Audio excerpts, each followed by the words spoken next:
the SMME development ecosystem. My name is indeed Nkoskhona Mbata. I am the acting CEO at SEDA. I would like to call my panelists to the stage. The chairperson of BMF, please come to the stage. Chairperson of NAFCOC, please come to the stage. Proud SA, please come to the stage, and NYDA, please come to the stage. And then lastly,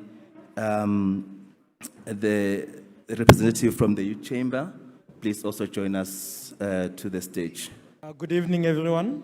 The name is Musebeti Dladla, the director and chairperson of the Black Management Forum.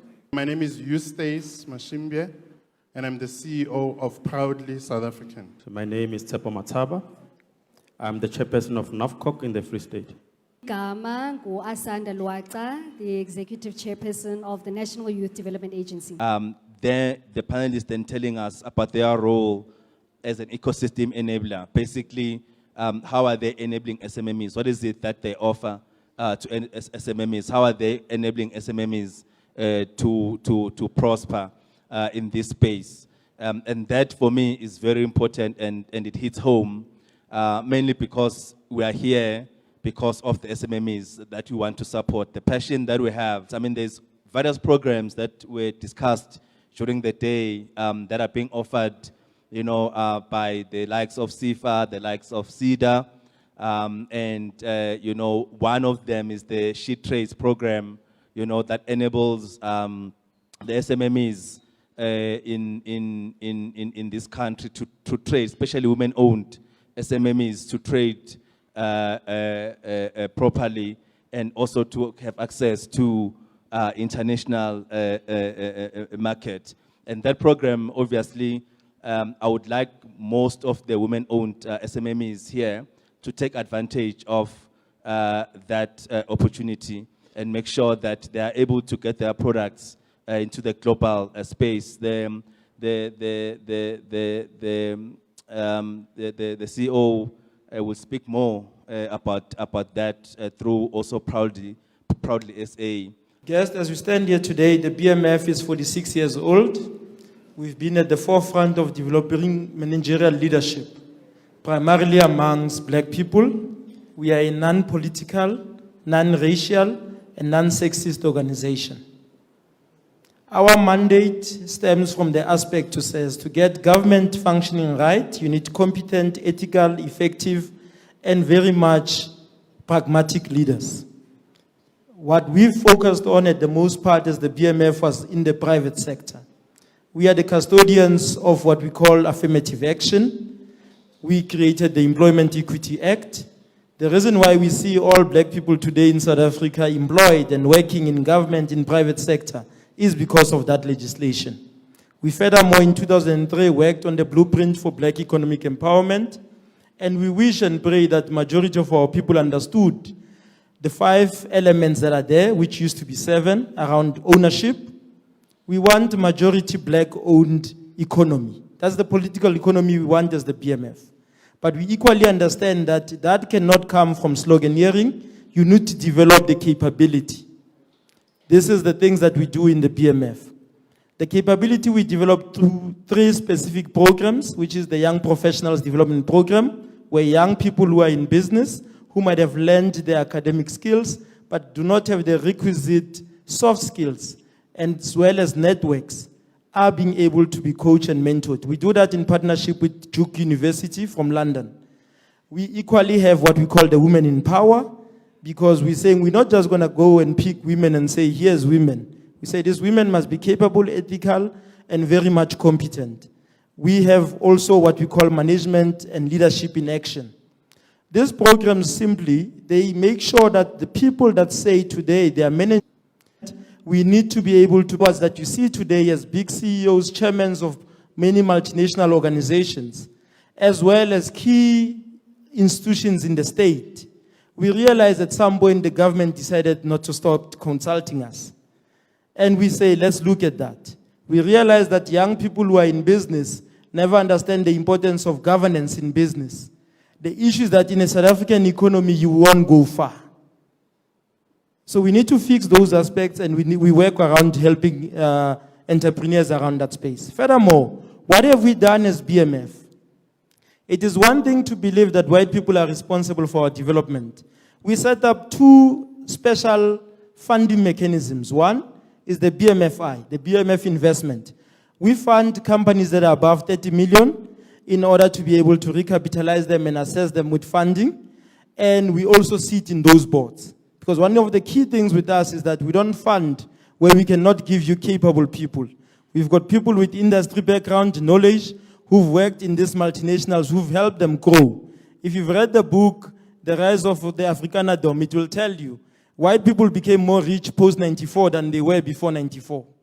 Who helped them those? It's mostly the black executives we sit, and at times we don't pay attention to. We also have created a special vehicle, mostly for young professionals, young business people, which is called the Insika Impact Fund. Minister and Deputy Minister, we believe in two parts. You cannot fund SMMEs through commercial means, through commercial terms. It will be a serious disregard of our knowledge and the history of this country. Commercial enterprises require collateral.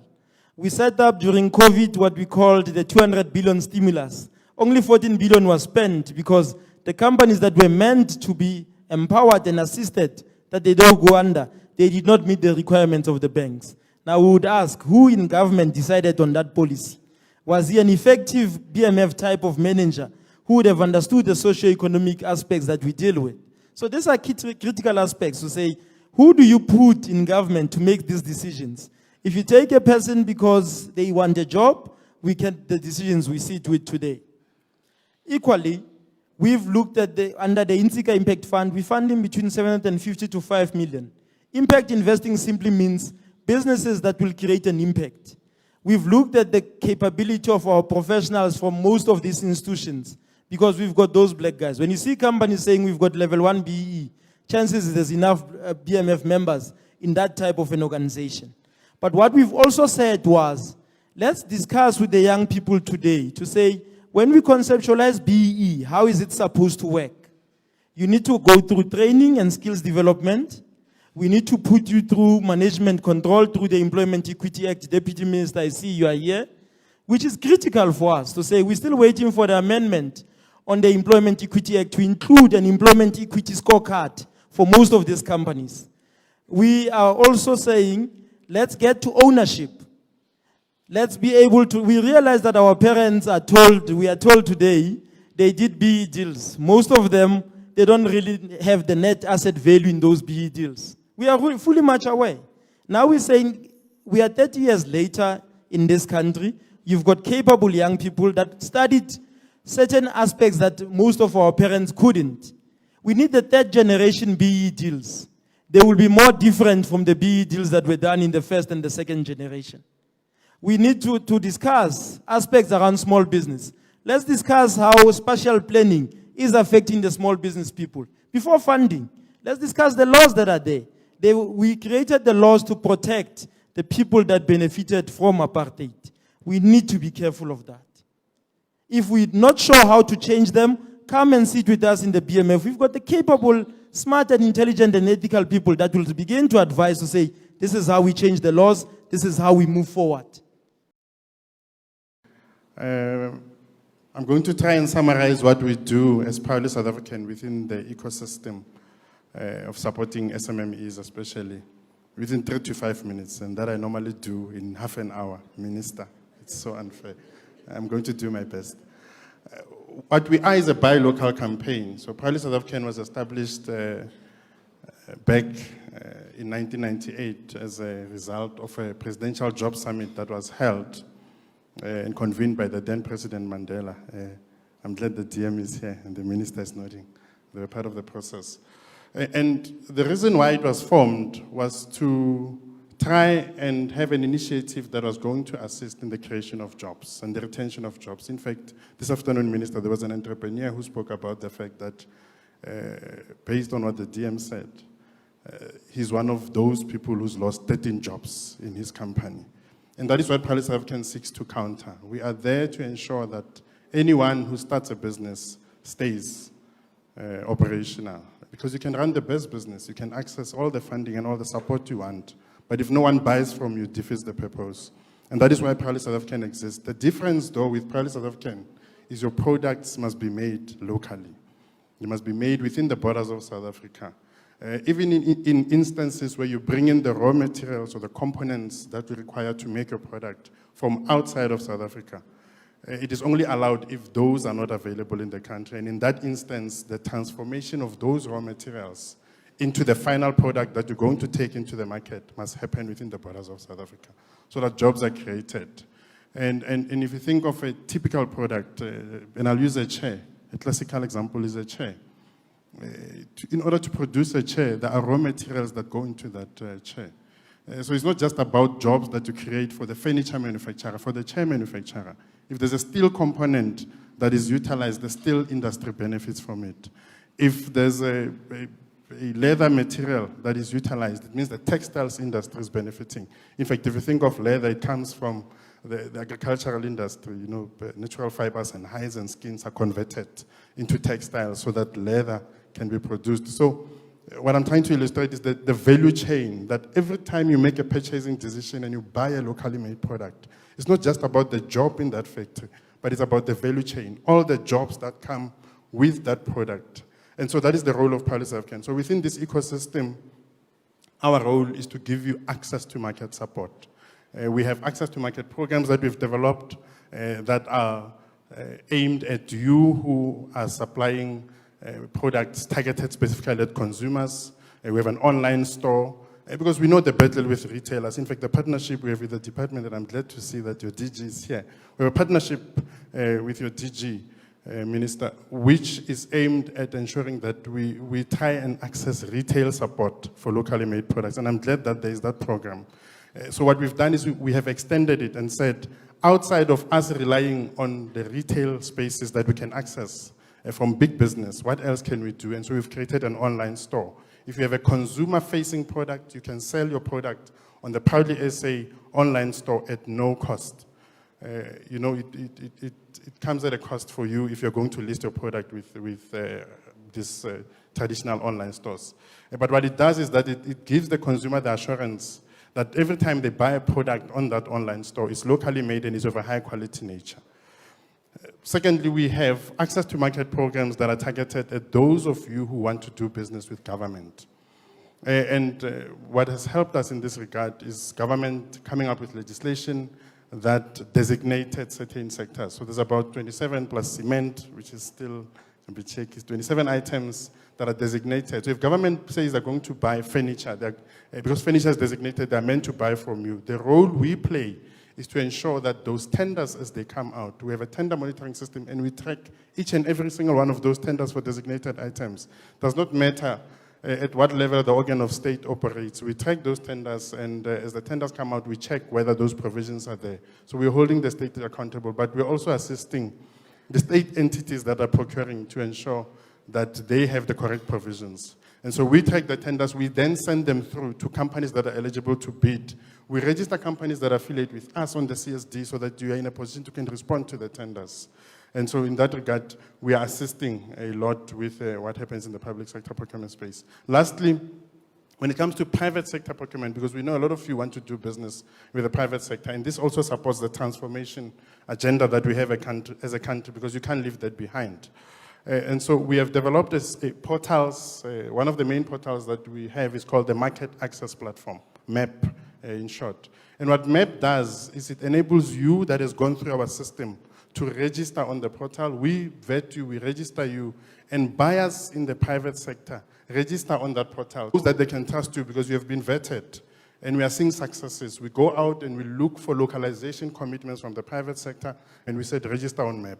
So as a company that is affiliated, so if the one bank buys furniture from you and they give you a rating that you delivered on time, the quality was good, it is indeed a locally made product, and your price was competitive, they give you a rating so that the next bank or the next big business can go and close that gap. And that's the role of Proudly South African summarized in the private sector and public sector, as well as consumer space for SMMEs. Established in 1964.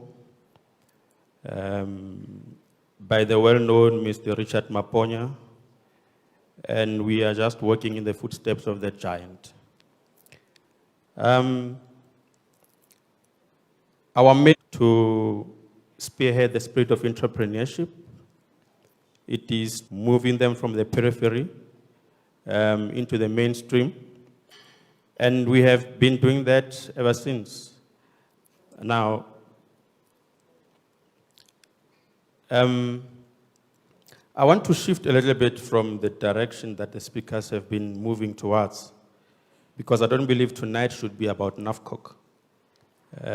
It should be about the small business development and government and what they're doing to ensure that us as small business get to reap the benefits of this democracy of ours.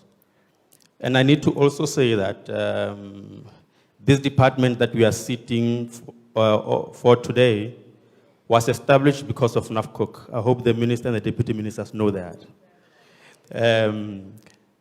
Because there was a reason behind the formation of this, or the lobbying of the formation of this. Has that idea being met?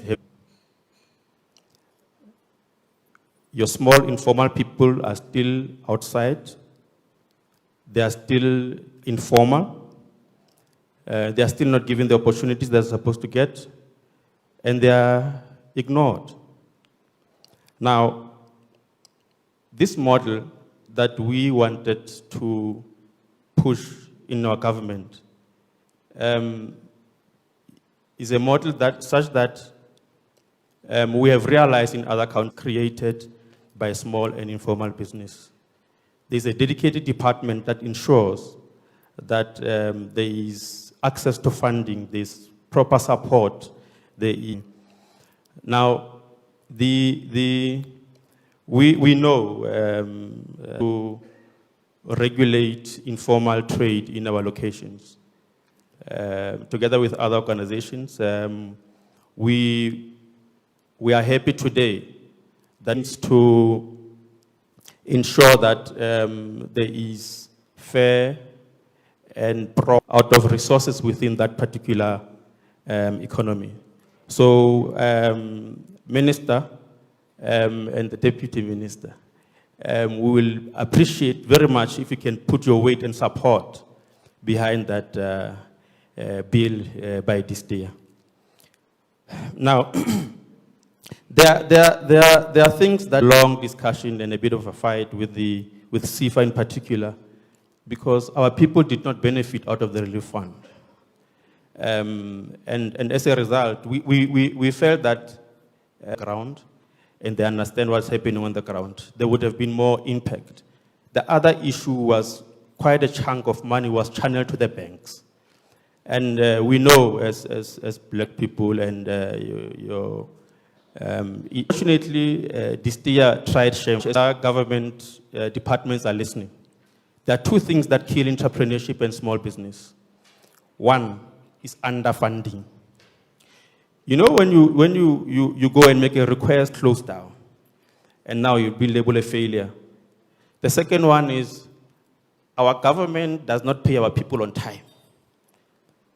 That's a killer for small business. And those are the issues that we need to talk about, because that's not a favor, that is government policy that must be implemented. If you are a small guy and you've borrowed some 100,000 to supply stationery or T-shirts or something, and it takes 3 to 4 months to pay you back. By the time you pay that money back, about my shortness and they're on your ending. People must realize, if it's 100 million tender and that person does not get paid, he's got subcontractors who also have employees. And that's a whole lot of people that are impacted by that. And I've heard that it's not that there's no money, it's that someone in the line does not want to sign. For what particular reason? Someone when he's supposed to sign is on sick leave and that kind of tendencies that are really problematic. So we want to please request that may our government please pay attention to that. What also is important is our role is to, hence NAFCOC this year will be launching what you call a student chapter.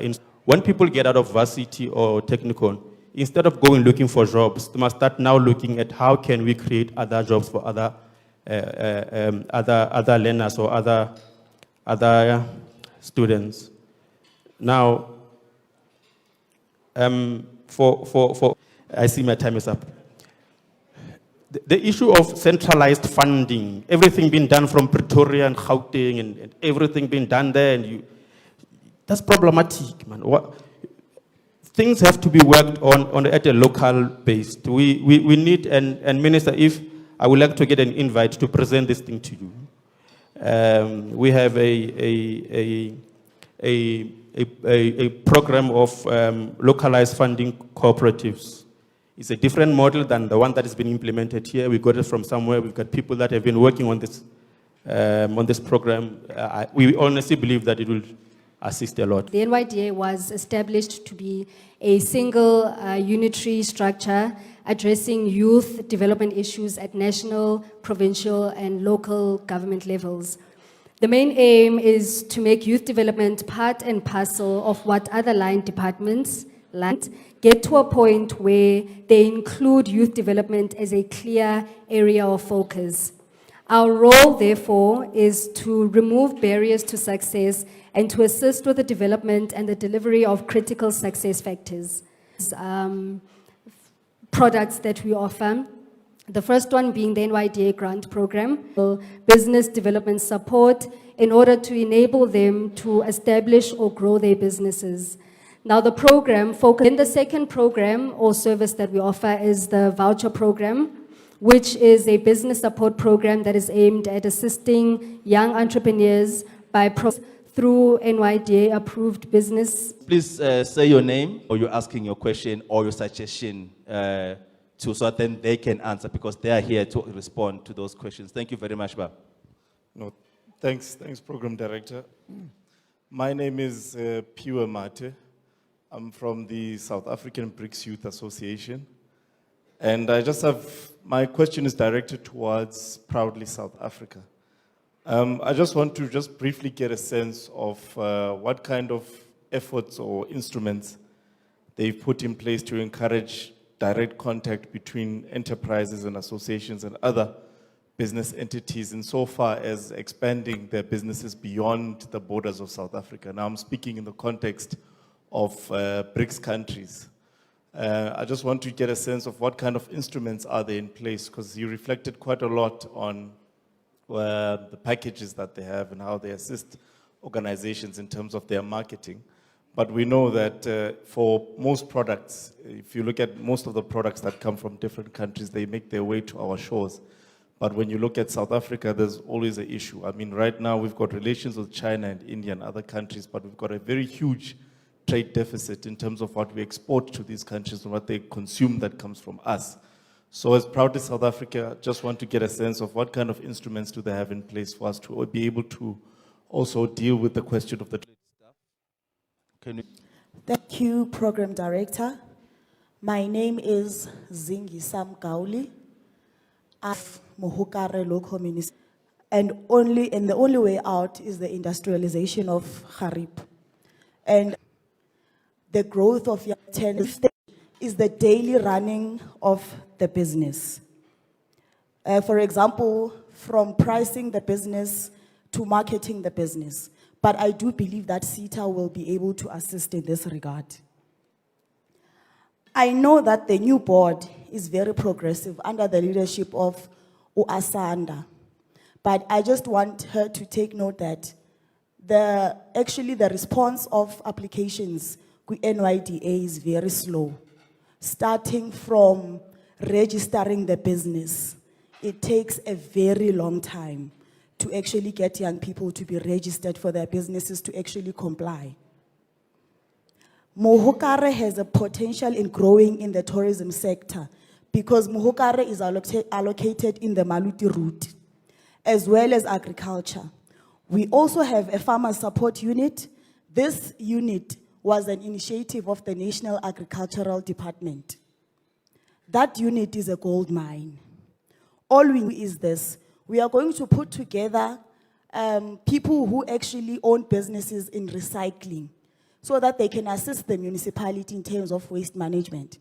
But what I know is they also have a problem with equipment in the daily running of the business of their recycling. So what I want to know is, as the mayor, which doors do I knock at? Where do I get the assistance in actually making sure that these recycling businesses are up and running so that our waste management project is actually successful? Good evening, everybody. My name is Larona Tsikwe. I am from Muteo TVET College, Center for Entrepreneurship and Rapid Incubator, apologies. I am the Business Development Officer at the center. Mine is more of a comment. And I feel that, you know, we are building businesses, and my job is basically, I sit with entrepreneurs on a daily basis, and I listen to ideas daily. And, you know, they come in different ways and forms, but like China. China made a decision to be the leader of steel first, globally. And the country rallied around that. And they became the global leader of steel. You look at South Africa, and you look at the fact that we are currently considered the highest, we currently have the highest failure rate for small businesses. But what is South Africa? What is our main driver of the economy? Because I wouldn't agree with the assumption that we are a country that has speciality in all areas and spheres. So I would say that, or suggest that, let's find an anchoring approach, maybe a particular industry or sector that we can rally behind, and from this particular industry or sector, the ripple effects of it, these multifaceted businesses can come to life. But we can't be establishing all these types of businesses. And also, I'd like to close by saying to the small businesses which are here, guys, there is a lot of problems in Africa. There's a lot of problems in South Africa. Are we starting businesses because of the wave? Because of what is happening around the country? Because of the noises that you're hearing that, hey, start a business, hey, start a business. Business is solving problems. Are you solving problems in what you're doing? Because once you can create anything that has value, the amount of value that that thing assumes is the amount of return that you'll get from it. Making money is starting businesses without value. So I would say to the small businesses that look at creating value for other people. Good evening, ladies and gentlemen, protocol observed. I would like to start off, my name is Katlego Mafatli. I am from African Disability Chamber, Business Chamber. I would like to start off by thanking a Department of SMMEs for giving us such a platform. I'm very disappointed. I'm not going to ask any question. It is just my point of view. I'm very disappointed at the stakeholders that we have at the podium at the moment. It's only business chambers. Some of them have been existing for close to 5 decades. It's half a century. But they don't say anything about people with disability. Are we not part of the society? Is our businesses do not matter to you guys or to the economy of Mangaung? I'm standing here as the secretary of Mangaung. Hence, I'm asking these questions. None of you guys has included us. Please go back and do your homework because we are not included. And I hope that when I, as the secretary of Mangaung, unfortunately my chairperson is not here, I hope when I come and knock at your doors will be opened. Because at this point in time, I feel left out. At this point in time, had I invited somebody to come at this setup right here, they would not be included. Or Yes, I think included is the word I'm looking for. That's the closest to it. Because we do not even have an interpreter in this house. I am very disappointed. Thank you. My name is Lebona Lekoneya. I'm the chairperson of Free State Publishers and Editors Forum in the Free State. It's the organization that coordinates all the community newspapers in the province. I'm glad that the department has brought all the businesses in one roof. Mine is not a question as such, however, is an input. I think the proudly South African FDC, DSTIA, and all other stakeholders that are here should utilize the existence of community media in the province. We've seen that for the past few years, the community media has suffered because of the small businesses. Therefore, small business to grow, I plead with you, ladies and gentlemen, to utilize the opportunity that you have in a form of advertising, and also the departments and other stakeholders should as well use the opportunity that we offer in the community media industry, because of that's where that's where the opportunity lies for you, and in order to make your business to grow. Lastly, we are going to have what we call a media indaba in the next few days in the province, where all the stakeholders who are here, they will be in one roof. So it will also be a great opportunity for all the stakeholders to be part of that indaba, because you will be able to be afforded opportunity to advertise your business. One most last thing is that NYDA, we've been knocking in your doors, but you are failing decimally to help community media. I hope as the new chair of the NYDA, you will greatly consider the existence of community media in the Free State province. As a rural province, we are suffering, but we believe that through your help, we'll be able to see the light of the day. Thank you very much. My name is Matsiriso Mfanta. I consult, and I have a suggestion to make. Minister, we need to take unpopular decisions to really make an impact in the transformation of our socio-economic landscape. The greatest contributor to our economy is consumables. Yet we buy from ShopRite and Pick n Pay in town. There is, in the process of migration, that came together, initially assisted to capitalize each other, and they ended up having a wholesale that they are running. But now they buy from the middlemen for their wholesale. It grieved my spirit to see, I piggyback on the remark of the gentleman from the BMF to say, who are the legislators and who are our policy developers? Because if ShopRite, and remember ShopRite is base of our poorest of the poor, having their containers there, running spazas, that error has to be corrected. And I'm going to propose to the stakeholders to consider actually getting access from the manufacturers. We are in the fourth industrial revolution.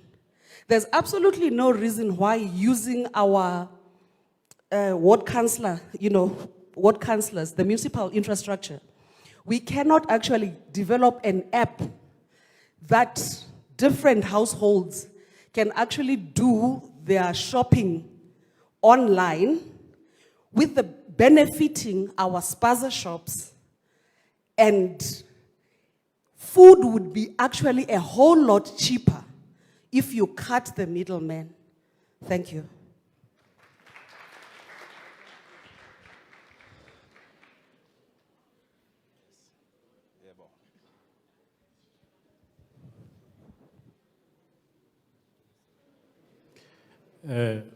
Thank you for the opportunity, protocol observe, and thank everybody. I've got just one suggestion. My name is Nelson Salemani. I've been an entrepreneur for 18 years.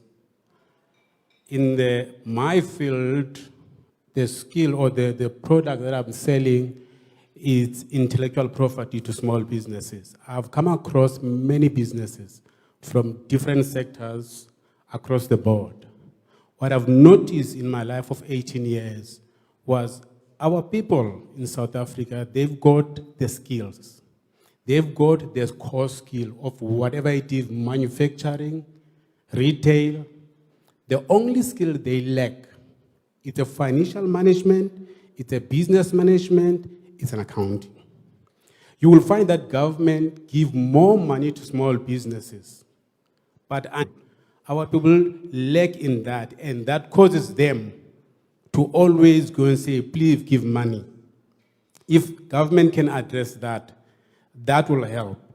The other thing, before I come to my suggestion, is our government, I think one of the panel says that there is what we call it, I think everybody knows, red tapes.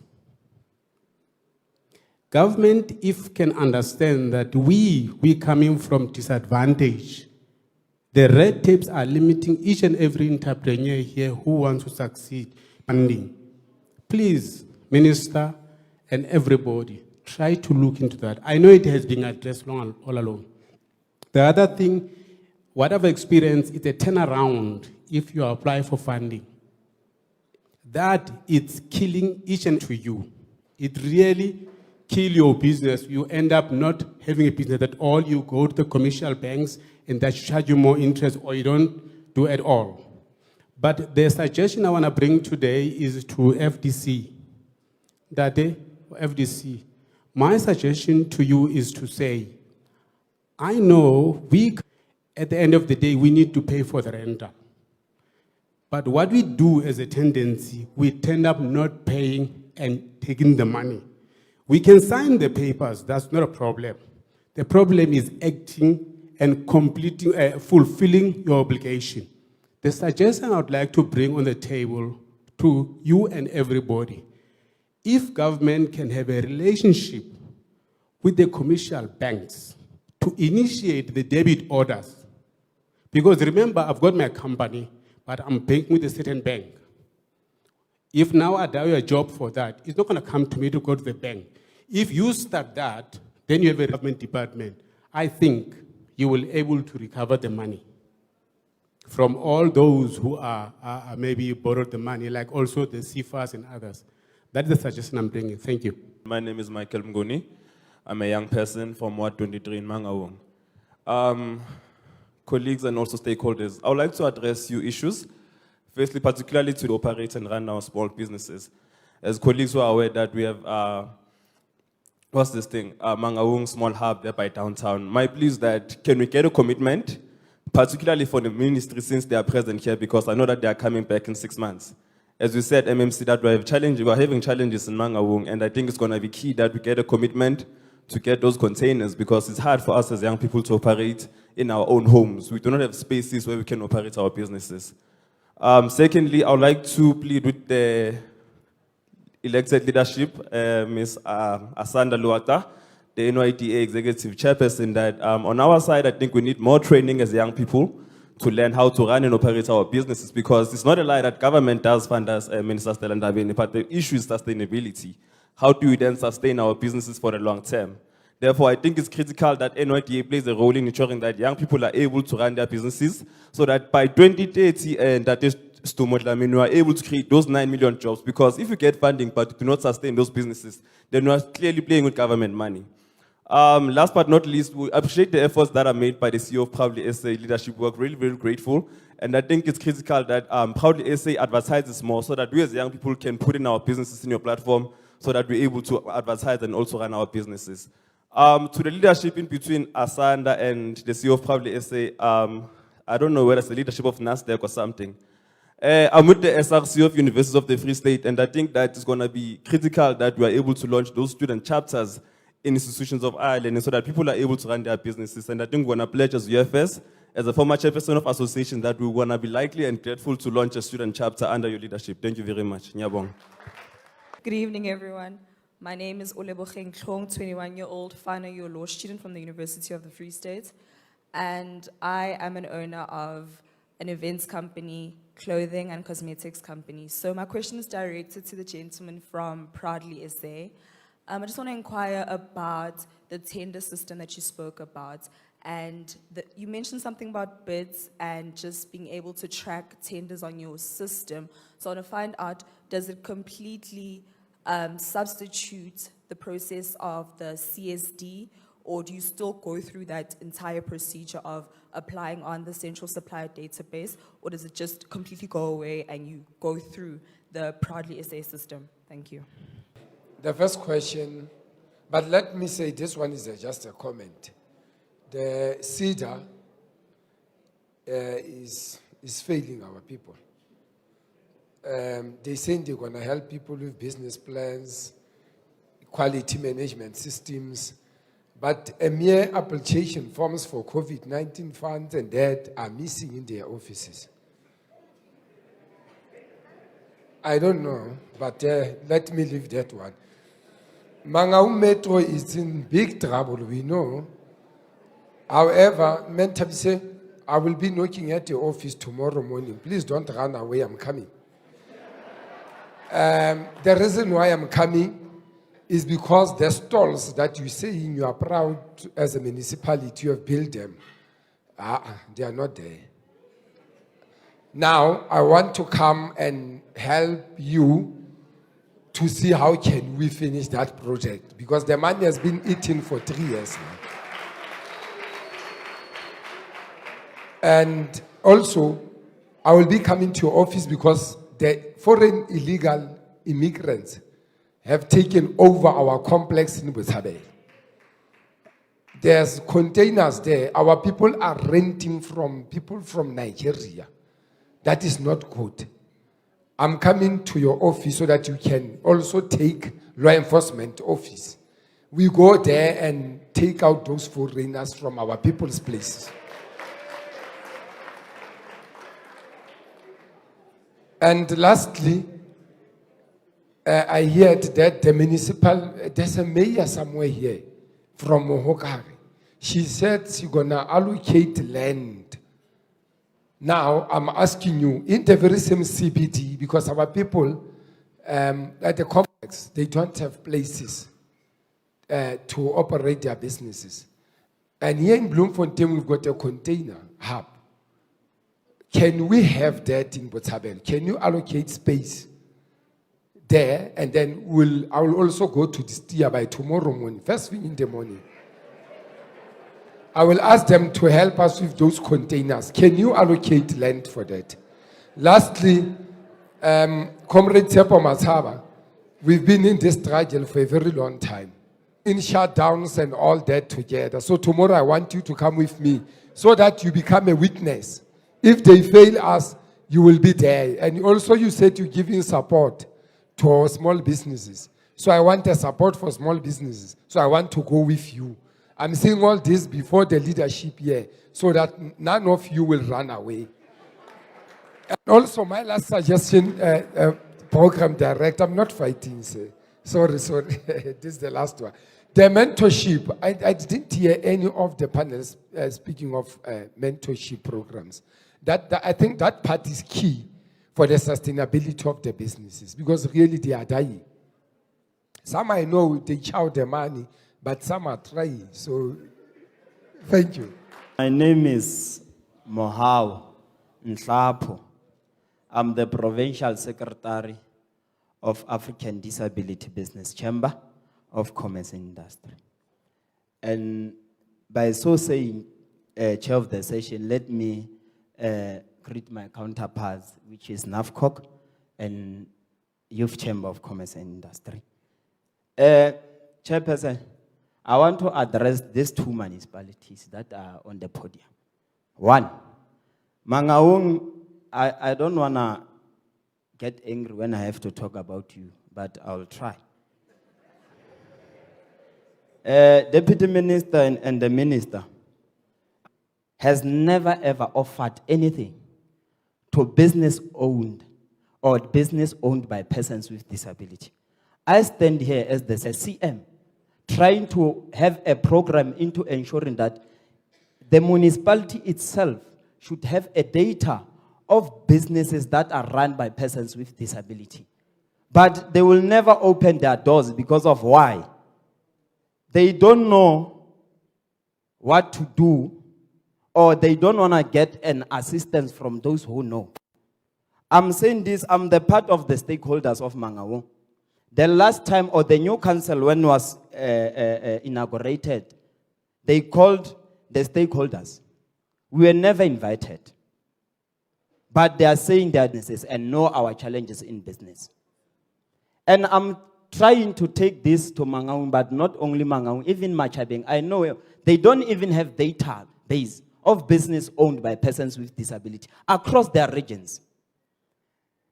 Deputy Minister and Minister, it's true that what I'm standing here, I don't know, disappointed or what, but angry. Because of in the Free State, as two chambers, we never got support from any department in government. All of them, they committed themselves, but when times have to kick out, they never give us anything, whether it's a financial support or non-financial support. I'm asking myself that how government should want to work with the other stakeholders, but not bringing us together when they are doing plannings and everything. We cannot have institutions that need to be, to be pampered to do their work. I'm saying this because of the National Executive Chair of the NYDA. I'm saying this because of you as the NYDA, you have failed youth with disability. For many years, we've been requesting the NYDA to establish the grant through your policy consultatives. You do policy consultatives, you do people, but to massage those who are in parliament. The last one, program director, that I want to say is to the Minister of, I met last time the coordinator, she's from Johannesburg, Mejoy, yes, it's a Mejoy. I asked her, Mejoy, from the national office, do you have program meant to develop business owned by persons with disability? If you don't have, as the African Disability Business Chamber, we have our own database of our own people with our sector. We educate them, we give them those opportunities. Because of what you do, government, like what Katla said before is that when you do programs, you tend to think that you cover all sectors of the society, but not consulting, who rely into reading apps. But if you put a picture there, that app cannot read the information that is written there. Our chairperson, the provincial chair, Nospiwe Malaku, she's totally blind. She didn't even be able to reserve for this kind of sitting because of she was unable to access that information, but because of it was on the picture, although we said we sent that picture to her, she can't access that information. I think it's the high time that government should not work in silos, but government bring us as stakeholders closely to them into ensuring that whatever policy or whatever program that we want to plan or do, we are together on it. Because of we are going to continue to reject you as the society as long as you continue to do things alone. I want to challenge you, Minister, that we have what you call the enterprise development. I think it's a high time that we, as persons with disability, we have the disability enterprise development in this country. It was not our mistake that the apartheid regime pushes us away from the society. But it's our responsibility to ensure this democratic state bring us back to our society, make programs that are including us back to our society. Because of, Minister, why I'm saying this is that people with disability tend to be used by companies so that they meet or they met the BEE score. They meet compliance at SARS. So we cannot be the homu, the molo, that will be used and after that be dumped. Lastly, what I want to ask you, Minister, or challenge all stakeholders that are here, particularly the government organizations. We have SEDA that is say it has funding for persons with disability, which is Amavulandlala Fund. That fund from SIFA, it's a joke. The criteria of it, I want to challenge the business aspect or inspectors here. Go and read that application and tell us it serves the interests of persons with disability now. No. One, you know exactly, persons with disabilities, they can't do themselves alone because of their different disability. They will need assistance. Two, you know exactly that we rely on the disability grant. Where do we get that money that you say it's insurance or assets? You cannot expect me to have 25 million ke phela ka disability grant. Ke kentsele ngolo mo application ya hore ke phela ka disability grant. Where I'll have that money? I think the government should start in different society. For example, the last one that I want to comment or to say to business people, you cannot say you are running businesses, but your treatment to consumers with disability is not fair. I want to say this. To those who are selling food, you will do your pamphlets, but your pamphlets, they'll be written in a small font. But you take that to Bartamia school. You are saying you are selling food. How do you expect a partially blind person to read your own pamphlets? Two, your business areas of operational buildings are not accessible for wheelchair users, people who are using crutches. Even worse, you are not able to communicate with the deaf society. I'm asking yourself, how do you render business while you cannot talk to one of your own community members? I thank you. I think you spoke of put in place as proudly South African. We have a domestic mandate. Our mandate is to make sure that the 60 million or thereabout people that live within this country help us to start reducing that trade imbalance and that trade deficit that you spoke about. Or maybe let me remove this. There's an import replacement program in the country where the intention is substituting them with locally made products. We think that, and that is a government program, we think that program is going to assist us in a big way. The other thing that is going to happen is we're going to intensify efforts to start broadening markets that South African products have to not just the 60 million people that are in the country, but to look at the region. The sub-Saharan region gives you about 700 million people. So the market is actually bigger if you look at the region. And by just ensuring that those who are within the borders of South Africa and within the region make purchasing decisions in favor of locally made products, you start making a dent on those products that come from outside, because then if there are no consumers that are looking for those products, they will stop coming into the country. There was Dubai 2020 Expo where the intention was to take products to the world. We created an app together with the DTIC when we took products that were showcased at Dubai 2020 virtually, and linked to that app was capability, a shopping capability where buyers sitting anywhere in the world could go onto the platform, find South African products, place orders, and those products are delivered from wherever the consumer is sitting. There was a question also around whether we should, in fact, there was another question or suggestion that said we need to look at industries and specialize in those. The master plans are exactly that. There are master plans in the country that have been created, and they're focusing on specific sectors. And the sectoral master plans are aimed at making sure that those industries where the capacity already exists are boosted by ensuring that we increase the uptake. And a quick example is sugar. If the industrial users of sugar, like Coca-Cola and all of these beverage makers, continue to increase their levels of local content, it helps the sugar industry. And that's just one quick example. There's an automotive master plan, there's a master plan looking at furniture, there's a master plan looking at steel, and I think that was the example that he used for China. And there's a master plan that looks at the clothing, textile, footwear, and leather industry. So that plan is already there. The government programs around sectoral master plans is there. Support for disabled programs, I think as proudly South African, the work that we do, like I explained initially, looks at businesses that comply. We will support you and you will benefit from our access to market programs. Community media, I think it's a good suggestion to utilize community media for our programs. It will help us reach the consumers that we're trying to get to.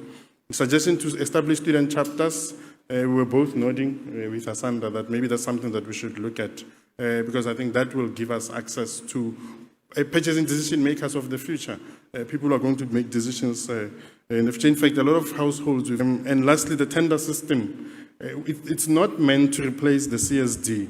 What it does is that it gives you an opportunity to find tenders that you would have missed. What we do is we give you the tender. What you still do is you still have to bid with the procuring entity. All we are doing is we're making it easy for you to find the tenders, especially tenders where if you register with us and you say you're making clothing and textiles, list of companies that are going to bid, they already make the products locally. These are the big. Asanda.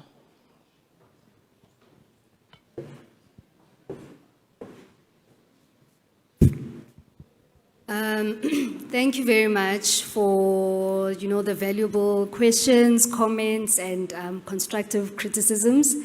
Platforms lightly. I had quite a few questions or comments that I just wanted to respond to, so I will try and be brief. The first one was around the slow turnaround time from the NYDA. And I think just to note that in my other cap or hat, I am a youth activist as well. So when we made a clarion call for Mochapalong or hashtag Umtom Chepalin, it's very refreshing to see that, thank you, Councillor, for that. So your issue on the slow turnaround time is a correct challenge that we've had and we tried to resolve within the NYDA. And part of what we had declared this year, the year 2022, we've declared it the year of service delivery at the NYDA. So issues of slow turnaround time, issues of ensuring that we deliver quality products and services to young people remains a priority, particularly for our youth development practitioners. And I can just attest that one of the areas that we have committed to is to ensure that our turnaround time is reduced to 14 days. So where a young person does not get assistance within the 14 days, then it becomes a problem. And I think there are the relevant channels where young people can process those applications and those queries. Then there was two, I think I'll just club the two, the opportunities for persons living with disabilities. I think for this one, what becomes important is that when we say young people or youth are not a homogeneous group, so failing to understand that,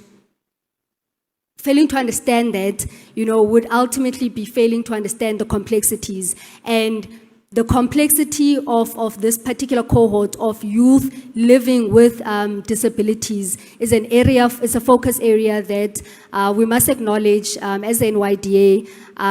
In terms of our targets, we have not necessarily reached the necessary beneficiaries.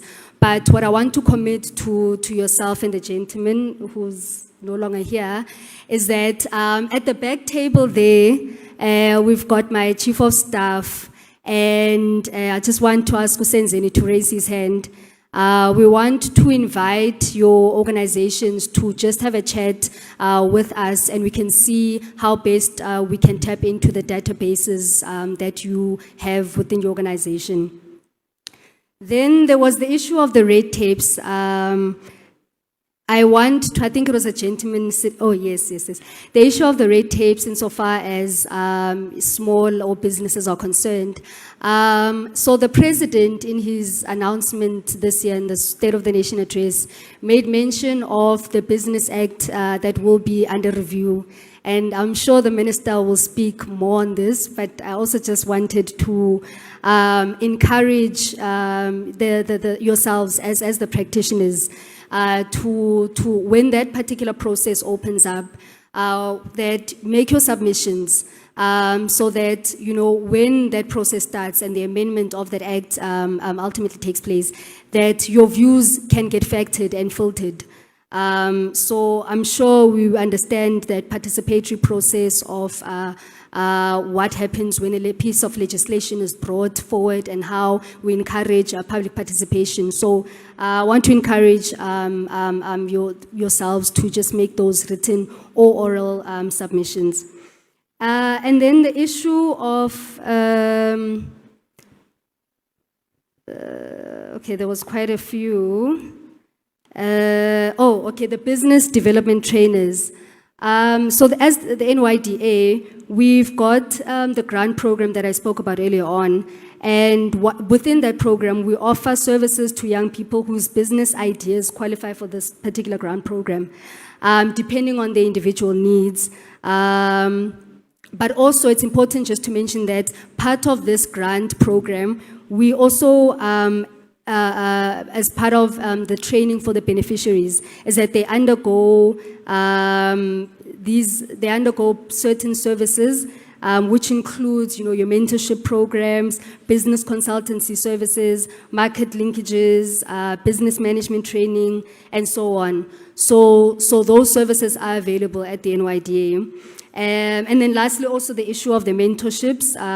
We also do have a volunteer enterprise mentorship program, which is a program within the NYDA that provides mentorship support to youth businesses. So what happens is that we match mentors and mentees that are within the similar or same sector. So those services we also have available within the NYDA. I think that was the last question or comment on my side. Thanks, Chair. I've been fortunate in my career that I've spent time in government, I've spent time in academia, I've spent time in large business. And he speaks the truth. There are things we learned when we were in BMF because we were fortunate to sit close to power, the real economy of this country. I will raise something that will shock everyone. We know that property, which is always asked as collateral by banks and everything, no one knew that it was registered still today under the 1937 Act, which says His Majesty. I don't remember us having a King Majesty. It's there. Now, we have not discussed how black people are excluded in this economy. I am listening to us speaking small things, 100,000, 500,000 here, funding here, for businesses that will not really grow much more than that. Our problems in this country are structural. Our erstwhile colonizer legislated us out of the economy. Without beginning to deal with the legislation that legislated us out, all we are doing is that we are in office, Minister, not in power. Now, where do we start with this thing? Mayor, I'm happy to say you want to give land.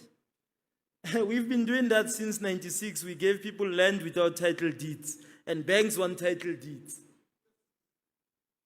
So something is an anomaly here. If we agree to work within the system that is there, and fact that our numbers as 80% of the population of this country over time will transform into majority ownership. You cannot get that unless you put your best people forward. There are gains we've made as black people today, but those gains cannot be undermined by us circumventing the processes, Minister. We all bear responsibility. David mentioned something, that it is the responsibility of myself and him, those that have been fortunate to get a certain level of knowledge about this economy, to benefit those that are not yet fortunate. And to tell the truth to our people at some times is to say, you are not going to be successful in business without skills in South Africa. You can bring Johan Rupert, you can bring Michael Leroux, check one thing in common about them. They still went to university and learned. So that's the first thing we need to be able to tell our people. Our parents were not fortunate to get skills around land and conveyancing and all those things because they were excluded. We have that. And equally, our parents at Dumo must give us the space to change this thing. To assist in effecting these things. We had worked a lot in renewable energy when we did the first IPEP of 2011 to make sure that there's black ownership in that. Our own senior leaders undermined that process. There are renewable plants that are there in Kharib. And if we mess up in those things, the only thing we will have is the RDP that you share with 8 of your siblings. Why? Because we never dealt with apartheid spatial planning. Every single black person in December goes to Cape Town. You know why? Because since '94, Cape Town has given more land through title deeds to more people that have money, including black people that made money in small towns. Why? Because we have not looked at why our municipalities, and specifically ANC municipalities, are failing. You are dependent on a revenue stream from the former white suburbs. All government professionals hire local SMMEs that are contractors by just submitting a building plan that an MMC must not take more than 10 days to get approved. It shouldn't take 6 months.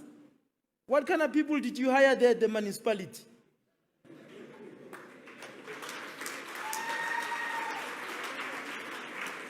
Colleagues, and I think this is an opportune time because the problems of the young people in this room sit with leadership. People that call themselves managers are the problem. And let me be honest, our problems in South Africa, Babu Stumo, is not political leadership, no. It's everyone from HOD, chief director, director, deputy director, assistant director. Those are the people that are making sure the ANC is out of government. When I was in government, we were told one thing: do your job and tell us if there's a political problem. The only political problem is when we are taken to court, and we know exactly who will take us to court. So we need to have this discussion. Minister, you've hired people. If the people that are in government are still in government today, when there's opportunities for black business, for them to move out, having known, it means they are the problem. You spend 10 years in government, you are part of the problem. When we need black people that understand the government, you must be in business. Our young people today, I look at most of them, and I say it's unfortunate. I was able to join government when I was 20 years, being done with university. I see young people today, where will you get the first experience? You can't start opening a business without working, without knowing basic conditions of employment. So let's fix that anomaly. Babu Stumo, we've not discussed a compulsory youth service within the country, where young people at a certain age, like all competing countries do, Japan, China, America are doing that. Let's worry about the trade unions. Everything we wanted in this country that we fought for, is there under Basic Conditions of Employment Act? Is there under the Labor Relations Act? Why are we not allowing this mass of young people to quickly go through government? Whether they are earning 4,000 or 5,000 doesn't matter. They will get the necessary experience to say, now I've got a couple of networks for me to go and do business. We need to allow them to do that. Minister of Labor, if we're not doing that, it is only a matter of time before you see a revolt. It's only a matter of time. There's Section 42 of the Immigration Act of 2002, which somehow everyone at the Department of Labor forget that it exists. To say, except for humanitarian reasons, no one must be able to assist and abet illegal foreign nationals. Did we forget that? Now let's discuss what's the problem. Because it's an act under Home Affairs, the only people that can do that inspection are Home Affairs Customs, but they're only at the border. The biggest part to help all these young people, and I know we say they must go into business, they have never worked a single day. Let's be honest, we're just setting them up for failure. South African laws, there's about 3,300 legislations that are there. If you are in business, you must halfway find a law firm that assists you to navigate them. So if you have not been able to get an education, it will become even more difficult. You'll make a little bit of money, SARS will call you and say, you did not pay this type of tax. You did not pay that type of tax. You must get a person who's a qualified professional. You would have to go. We find a relaxation on saying these provisions of the law don't apply when you are between 0 to 10 million. Then it's fine. But you must be a formal company. You must be able to pay turnover tax. We need to find a way of simplifying it. I liked what my brother mentioned here. Silicon Valley, Shenzhen, they work through universities. We are the only country that's trying to grow entrepreneurship away from universities. I don't know how we're going to manage that, and equally how we are going to be competitive.